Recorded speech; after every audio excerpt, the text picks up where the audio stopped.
Ok, on peut y aller? Super.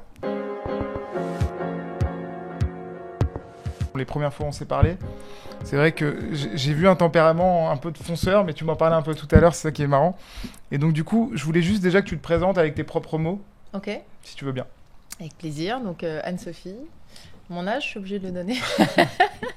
42 ans, maman de 2 enfants, 5 ans et demi et 7 ans. Et je suis dans l'immobilier depuis plus de 20 ans. Donc j'ai commencé par l'immobilier commercial avant de passer dans l'immobilier résidentiel il y a 12 ans. Et j'ai rejoint le groupe familial il y a 12 ans en montant mon enseigne, donc Squares, dédiée au marché du luxe et des clients à la fois nationaux et internationaux.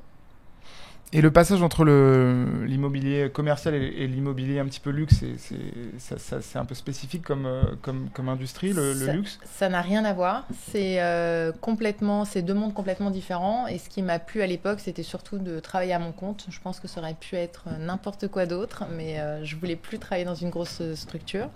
C'est deux univers qui n'ont rien à voir, mais qui au final deviennent très complémentaires puisque le monde de l'immobilier est un tout petit monde et on rencontre les mêmes acteurs, que ce soit au niveau des promoteurs avec lesquels j'ai pu travailler, avec des ingénieurs sur la partie travaux. Donc tout se met après ensemble et on se met à travailler dans une sorte d'osmose où tout le monde se connaît. Mais en effet, c'est deux univers qui n'ont rien à voir. Et les codes un petit peu du luxe, ils sont très spécifiques. Tu peux nous en parler? Alors, moi, je suis anti-code. D'ailleurs, on travaille chez Squares sans se prendre au sérieux. Donc, je pense que certains pourraient dire, parce que c'est du luxe, il faut s'habiller comme ci, il faut parler comme ça. Moi, je veille à travailler avec des personnes qui ont un background éducatif sympa. C'est-à-dire qu'on est capable de parler aussi bien à un primo-accédant qu'un chef d'une très grosse boîte côté au CAC 40.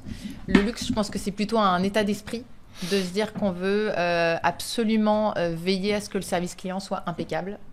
Le souci du détail, ne rien laisser de côté. Et après, le luxe, ça veut tout et rien dire. On peut avoir un très bel appartement dans des quartiers magnifiques mais entièrement à refaire qui n'aura rien de luxueux, mais le projet en lui-même va intéresser justement des clients qui sont portés sur le luxe. Donc c'est plus un état d'esprit, une flexibilité, beaucoup d'empathie et le souci du détail. Voilà, c'est tout. Mais après, oui, et des beaux bureaux, bien évidemment, mais rien de...